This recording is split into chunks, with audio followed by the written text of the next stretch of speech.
honor to tell you that our special guest is here. Much awaited, we have with us Dr.G. Chandrashekar Reddy Garu, our IFS Principal Secretary, Honorable Chief Minister, Principal Chief Conservator of Forest and Vice Chairman and Managing Director, Telangana Forest Development Corporation Limited. Sir, we look up to you on all the matters that are coming up, and especially today for the Earth Care Awards. Thank you so much for being here, and all of us are literally waiting to hear your message. We know that this particular initiative of JSW Earth Care Awards, this is the 12th edition, and we are all set to highlight even more impactful, scalable, and innovative solutions that are responding to the challenges posed by climate change. To just give you a short brief, this was introduced in the year 2008, the JSW Times of India Earth Care Awards, and is a pivotal platform for the recognition of visionaries and innovators who are responding to the adversities of climate change. And this particular platform has also developed the awards into a prominent forum for recognizing the green innovators from industries, government bodies, non-governmental entities, and individuals. And ladies and gentlemen, with this very short and not further to prolong this conversation, can we all put our hands together and please welcome on stage Dr.G. Chandrashekar Reddy Garu. Sir, I request you to please join up on stage. A hearty welcome to you.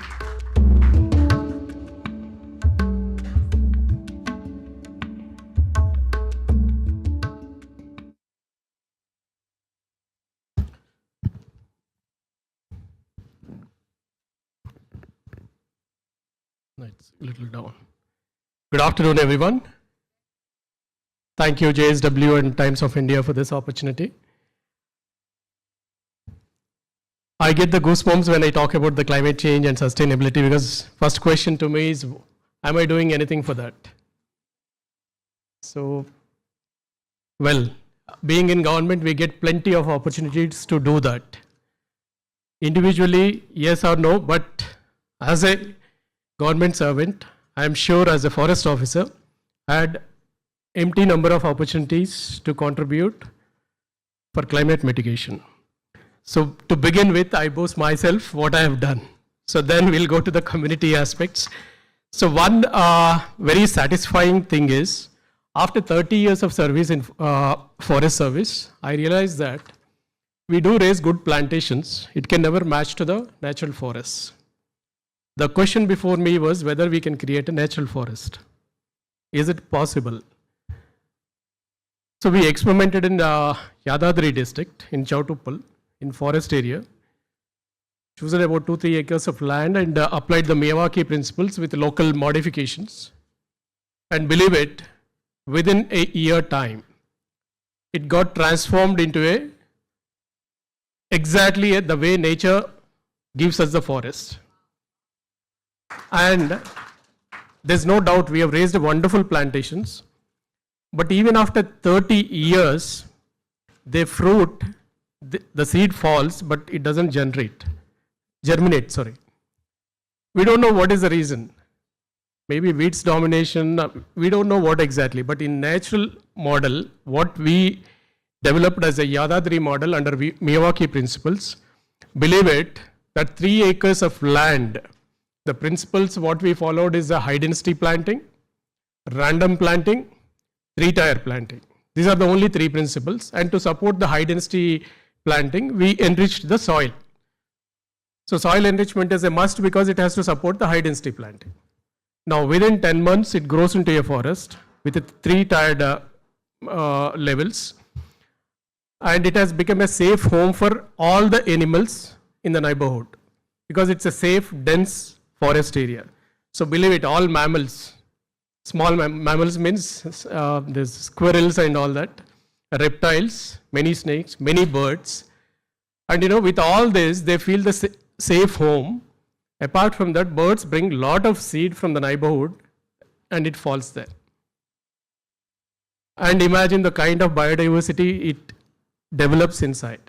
And it's a self-sustaining because lot of humus will be there and not a single drop of water it can let go. Because of the high density, it acts as an umbrella, it acts as a humus sponge, and a lot of seed, a lot of cover on the soil. So the idea is, it is possible to get back the nature. And the same concept is adopted in Palle Prakriti Vanam in our state, with a lot of modifications, of course. And all the 12,000 villages, we have developed Palle Prakriti Vanams. I'm sure had it been done the way it is done in the forest, it would have been a biodiversity gene pool in every village, with all the local species, with all the local animals feeling it as a safe home. It is possible, and still it can be developed further in all the villages with a community approach. That I feel proud about and thought of sharing with you. That's one aspect. Second aspect, what I boast myself is, again, water harvesting. Suhas Vanigarnar, we work together in many situations. Watershed management is one of the very good subject which is close to my heart. Watershed plus livelihoods. That's where my career has advanced much more because of the learning from the experts in various fields. So what we were doing in the watershed program is basically to create a space to capture the rainwater. So one day we realized there are large number of dried up dug wells in the farmlands. Earlier, about 30, 40 years back, there was a Million Wells program launched by the government of India in the small and marginal farmers' lands. So those are all dried up because the groundwater table has gone down. Now what can be done with the space available in those million wells? So what we have done is, we just made a diversion drain from where the rainwater is going out of that farm field, divert it towards the empty dug well, made a silt trap, connected that silt trap with a pipeline to the empty well. Believe it, for every rainy day, it was getting filled up. And in a season, not less than 10 to 15 times it got filled up. You know the volume of the dug well. And water dissipation or percolation is very fast, which definitely recharges the bore wells in the neighborhood and added to the irrigation facility.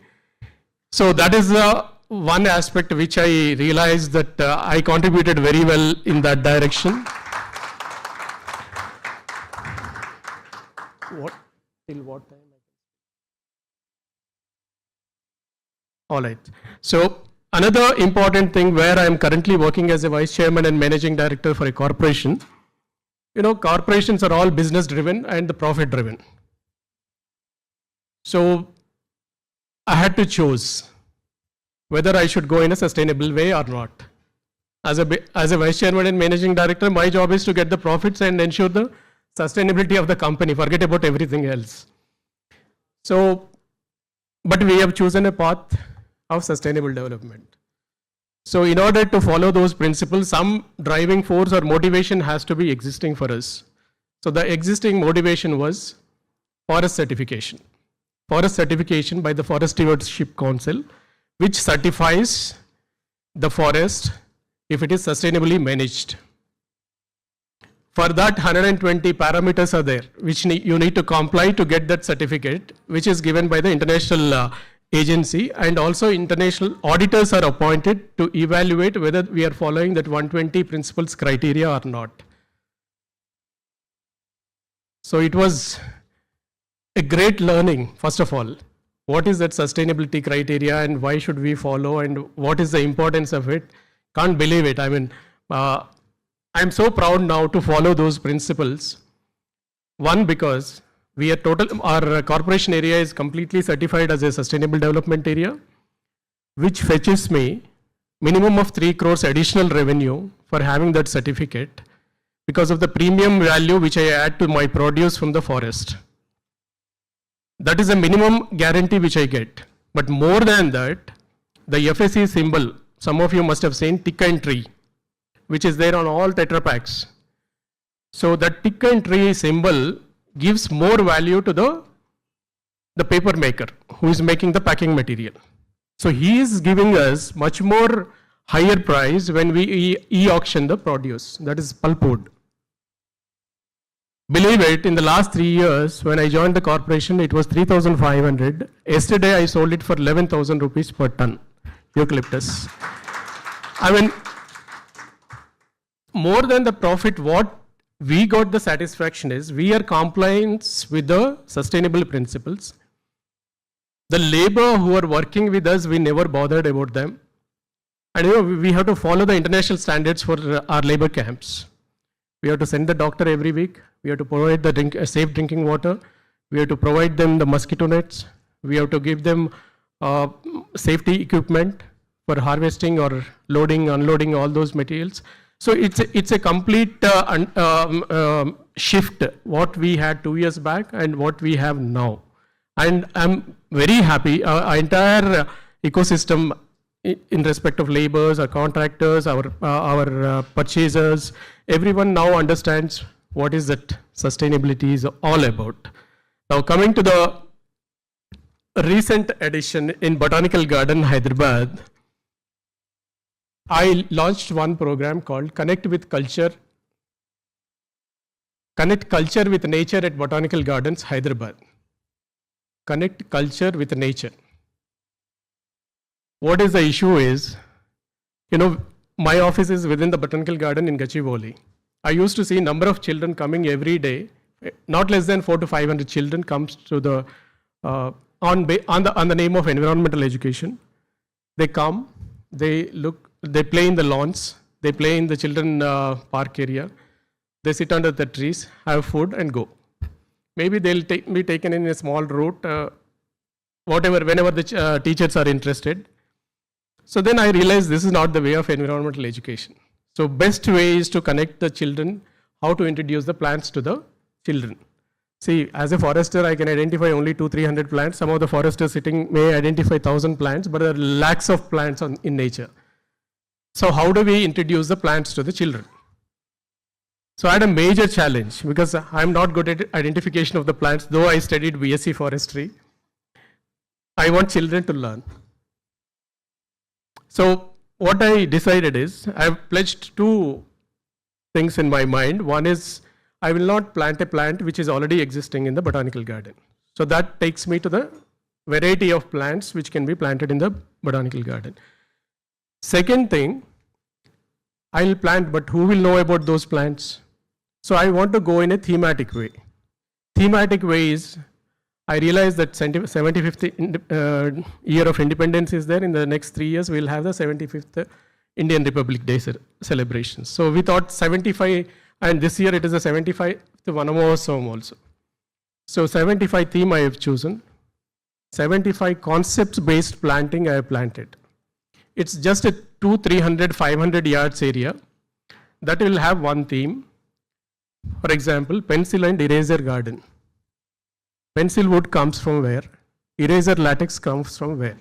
Only those plants will be planted, that too in a pencil and eraser shape only. And there will be a mural in front of it with a pencil and rubber, eraser, with a hedge all around, so that children will go there.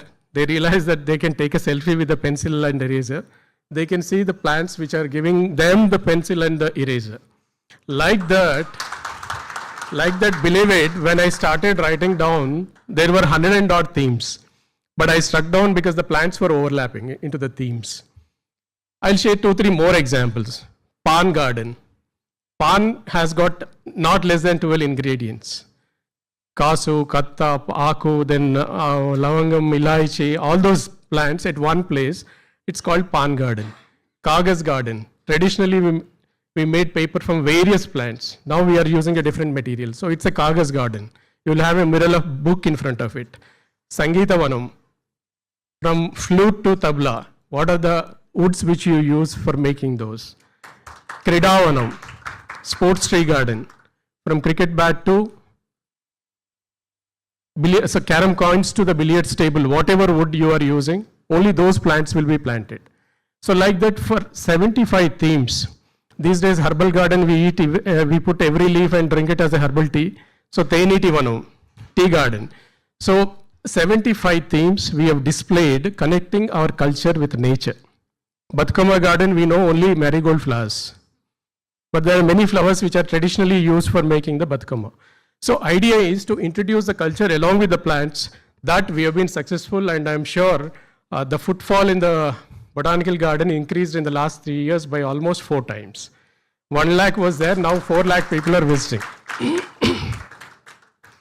Right, in the recent past, we have done something like, I would say, fine paddy cultivation. Recently, 500 rupees bonus, which is announced by the government. Probably it adds to our sustainability because it reduces a lot of transport, lot of illegal selling of the, smuggling of the rice, because it is produced here and consumed here. Because nobody eats the, what is that, doddu biyam antaru, that will be given in the FPS, but it goes to the somewhere else. So that could be adding to our sustainability to some extent. Another important aspect which I forgot, in Hyderabad, you know, a lot of lakes and a lot of forests. Forests you may not be knowing, but the lake story you have been listening for the last 1 month in a large scale at least. There are not less than 7,000 tanks within the HMDA region, and within the GHMC region, probably 3,000 tanks. Most of them disappeared. We woke up early, forest officers woke up early. We have something like 150 forest blocks, which are about 1.5 lakh acres of area, and that is spread over in the HMDA region. We call it as a reserve forest blocks. There are 150 reserve forest blocks. You know, each of them are guarded now with a fencing, with a walking tracks, with a visitors amenities to a limited extent, because we want the neighborhood people to come inside and do the walking the way KBR or Botanical Garden is developed. Some of you must have visited Kanlakoya Oxygen Park. Some of you must have gone to the Narepalli, Bhagyanagar, Nandanovanam. So these are the, basically, I have written a book on climate resilient urban ecosystems about 5 years back. All the urban forests were becoming junkyards, basically. Cities expanding, the forests are coming inside the city. Now everybody wants the shortcuts to their home. So go through the forest or apply for the forest diversion for the nearest route. Overnight, church comes, masjid comes, temple comes. Overnight, cremation happens, burial happens. Overnight, even the municipal people come and dump the junk, or the construction waste material will be dumped. All this, the forests were observing. And the new colonies were letting the sewage inside the reserve forest areas because sewage network is not there. So everything is happening in the forest areas. So we realized quickly, so we could save our forests. Now everything is under control. Luckily, we don't have encroachments in the forest areas in Hyderabad. Greediness is there to some extent, going to the courts and claiming the things. But luckily, we fenced every area, and I'm sure that's going to contribute a lot to the Hyderabad in future as a sustainability. One more experiment which I have done in the recent past. I'm sorry, I'm boasting myself too much.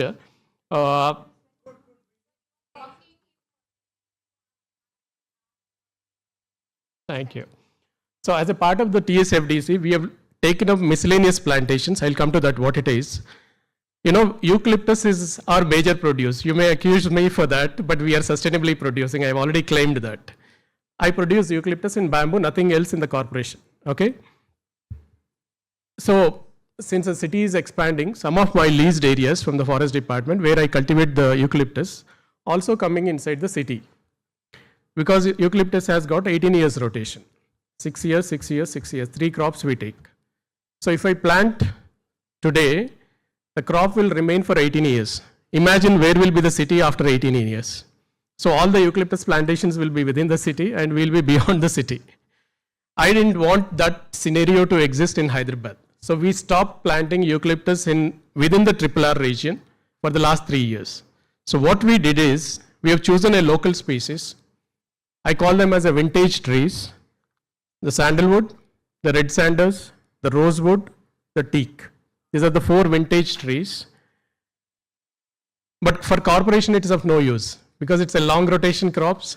Only after the new MD joins, after 40 years the crop will come. So it's nobody's baby. So my staff, they were telling that if you plant sandalwood, somebody will get away with it, they will theft. I said, it's okay. If it is fetching ₹1 million, then I'll be producing so many number of millionaires in Hyderabad. Okay. So really, I have planted about 2 lakh trees. So 2 lakh millionaires I'll be producing down the line. Okay. Now, for corporation, what is the use? As a corporate VC&MD, that is not an encouraging thing for me. So what I did is, between these vintage trees, we have gone for 2 terrestrial casuarina plants. Sarugudu antaru kada. So terrestrial casuarina plants we have put, and in between, we have put the local species, that is custard apple. Custard apple is famous in all surrounding the Hyderabad.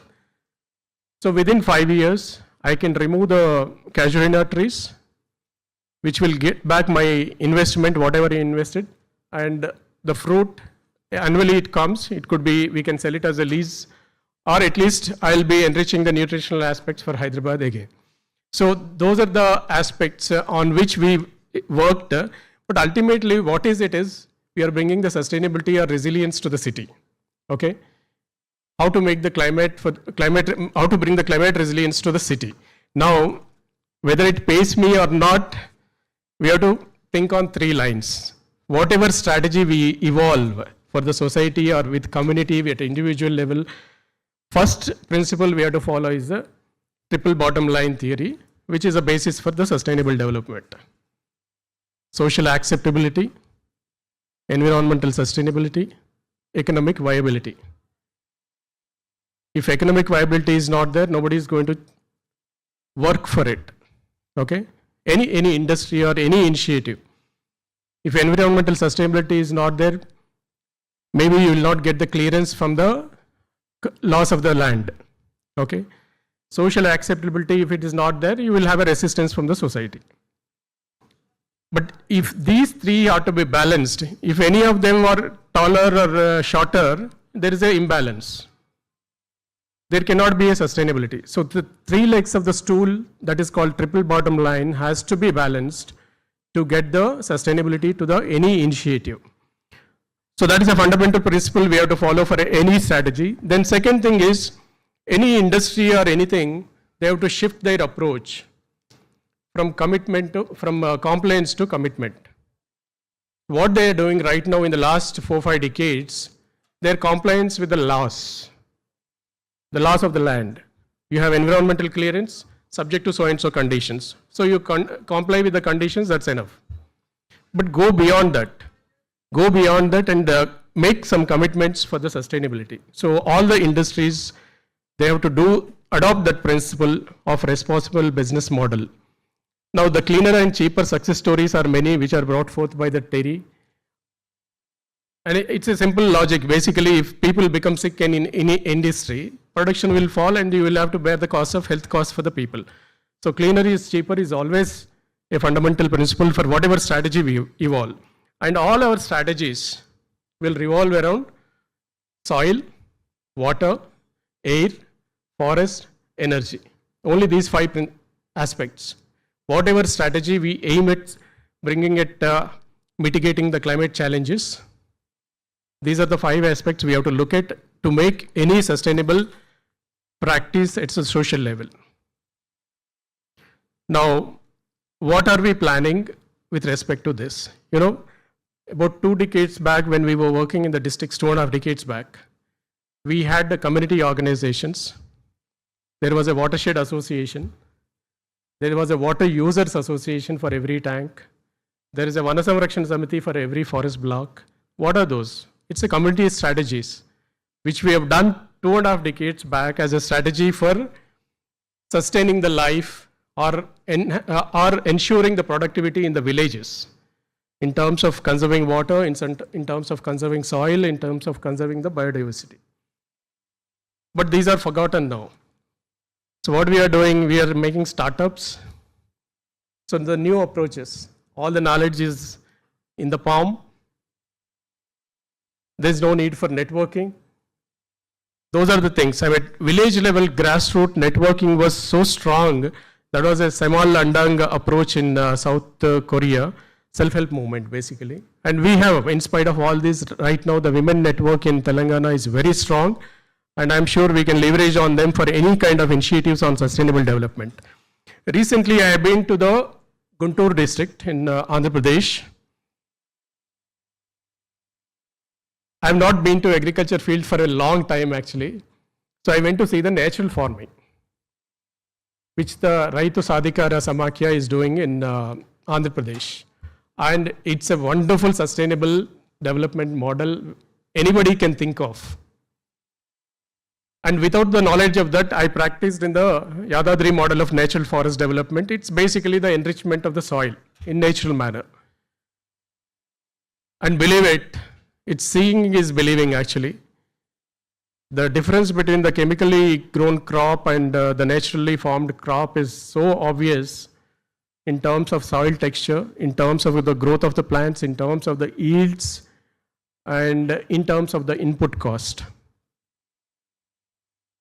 So ultimately, penalty of using the natural farming is not going to be that much, though the yields may drop to some extent in the initial years, but it's going to pay in the long run, and the cost benefit analysis is very good because costs are going to reduce drastically. So I'm sure most of the people sitting here definitely get convinced with that model of natural farming, because I realized that soil without the life, completely skeletal soil, without the microbes in it, there is no nutrient recycling happening in the soil. If nutrient recycling is not happening, it cannot support the life of another plant, another plant, that is another life. So first we have to bring in the life to the soil. And only way of bringing the life to the soil is the microbes. And that's what they do in the natural farming practice. Then recently we have had an interaction with the Global Alliance for Sustainable Development team in Hyderabad. Some of the aspects they were suggesting is in place of biogas plants, they suggested the biodigesters. It's a completely packed thing which will not emit any methane to the atmosphere. So that's one cheaper way of producing the energy at the village level. Then low-cost greenhouse farming, and what we introduced about 4-5 years back is a very costly greenhouses, 25 lakhs input and all that. But they suggested only 50 lakhs low-cost greenhouses. In 20% of the area of the owner of the land, he can produce 50% extra crop than what he was getting earlier. And this experiment is done in Maharashtra.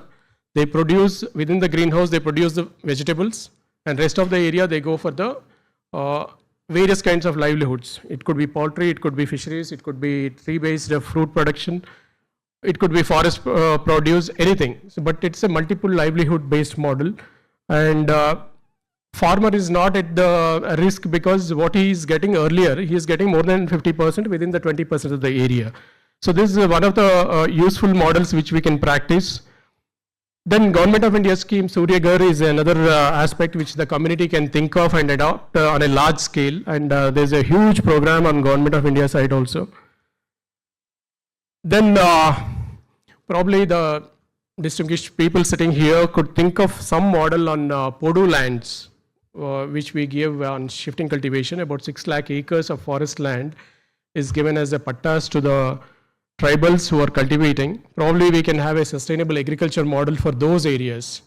So if anything, any suggestions are there on that aspect, we can push through government to some extent. So please do that. So finally, what I would say that planting is a penance for all sins, because the only chlorophyll has the capacity to digest, absorb the carbon dioxide, which is the basic villain for the climate change. So only chlorophyll can do that. And we have crossed all limits of sustainability. Only our effort can bring back us to, first effort is to bring back to the sustainability and continue on the sustainability. So planting is a best solution and no regret solution. Second thing is, whatever we discuss here, I'm sure across the globe, there are not less than 10,000 conferences are happening on climate change, surely even on today. and it's happening for the last 2 decades. So all the discussion, all the learning has to go to the dining table. That is a message from the Hon'ble Prime Minister to discuss at the dining table to make a difference at the individual level to mitigate the climate change aspects. Thank you very much, JSW and the Times of India, for giving me this opportunity. Yeah. Thank you very much, sir, for being here with us. We have seen you, hosted you on many platforms, but the messages and the facts that you have shared with us today really adds value. Thank you so much for coming. Ladies and gentlemen, can we give a huge round of applause to the gentleman who's making all efforts to take care of our Mother Earth. Can I request Ms. Rupa to please join me and present a plant sapling wherein this is a part of our appreciation and gratitude towards his presence this day. Ladies and gentlemen, both the hands going up in air and putting our hands together for all the message that he has shared with us. Sir also spoke about many points, but in a few highlighters if I get a chance to share. No-cost greenhouse farming, where he mentioned that 20%